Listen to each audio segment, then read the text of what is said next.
Welcome to another update for Force 13 on what is a deepening tropical cyclone Trevor. And we start off with a wind warning for Monday for the remainder of today. Storm force wind warning for the Peninsula Coast, and a gale warning is also current. And a hurricane force wind warning will be in place for the Peninsula Coast. Storm force wind warning for the Cooktown Coast, gale warning for the southeast Gulf of Carpentaria, northeast Gulf of Carpentaria, including the Torres Strait. Initial flood watch has been issued for catchments north of Cairns to Koyama. Flooding is likely to develop across the next few days. And we have a look at the 12-hourly rainfall from the Bureau of Meteorology.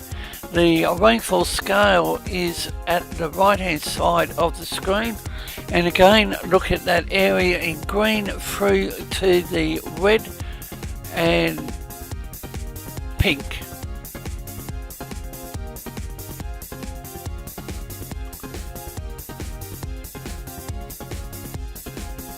And it'll be interesting to see what the Bureau says via their 12-hourly rainfall update in the morning.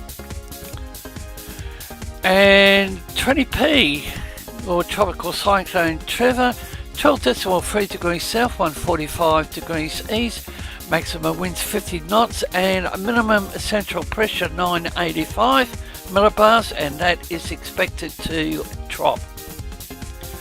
Now we have a look at the latest upper level divergence. It's around 40 knots, and that is increasing in intensity. Wind shear.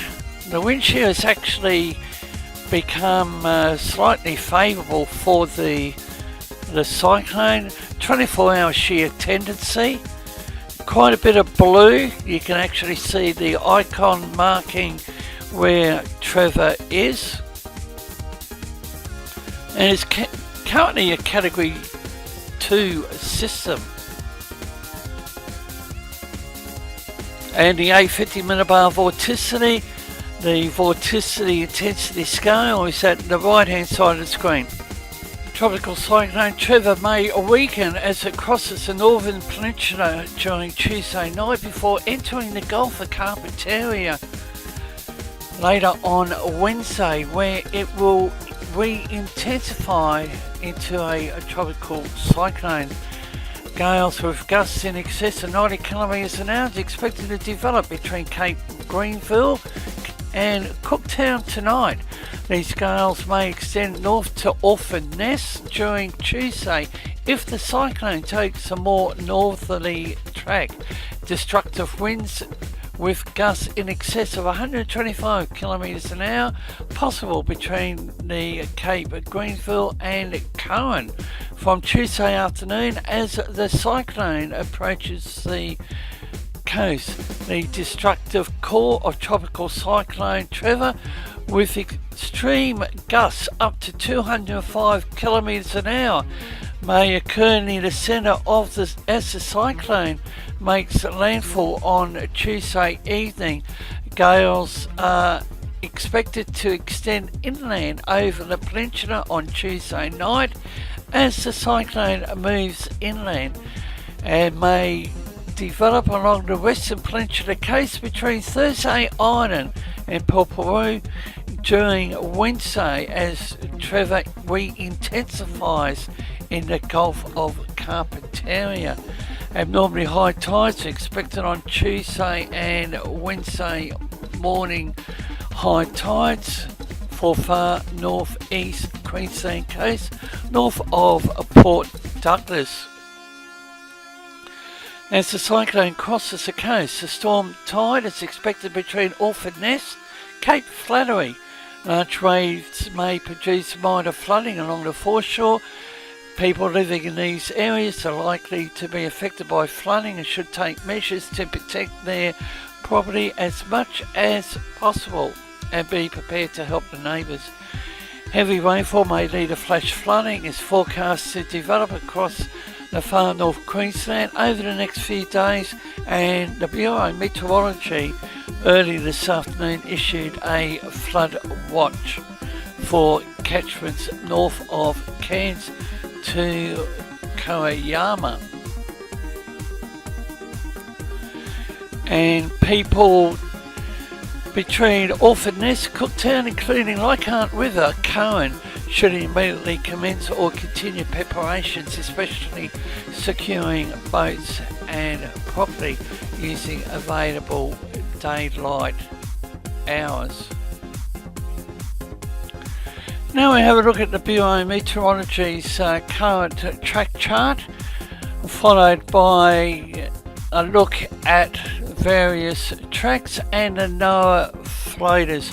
Joint Typhoon Warning Centre, they have it located 12.3 degrees south, 145 degrees east, about 280 nautical miles north of Cairns, tracking westward at 7 knots over the last 6 hours.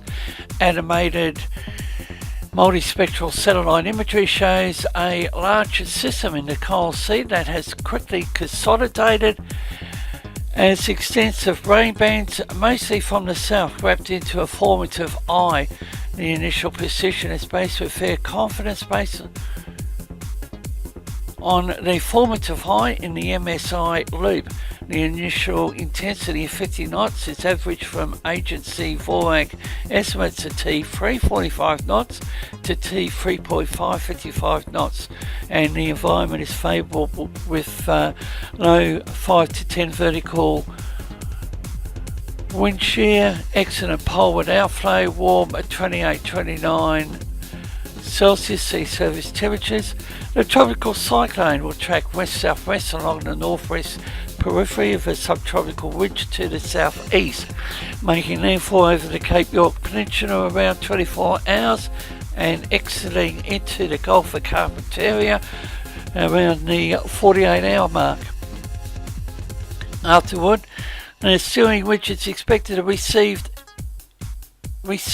eastward, allowing the cyclone to track more southwest, making a secondary landfall in the Gulf of Carpentaria near Borroloola. The favourable conditions will promote a rapid intensification in the near term up to 70 knots prior to the initial landfall. Afterward, land interaction in the York Peninsula will erode the system down to 55 knots, and the Gulf of Carpentaria will remain favourable and promote a second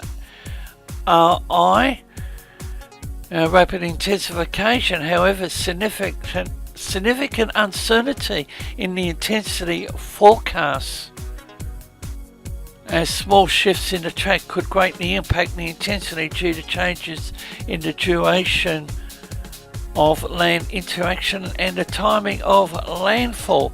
However, dynamic model track guidance is in poor agreement, and this is the centre's current track chart.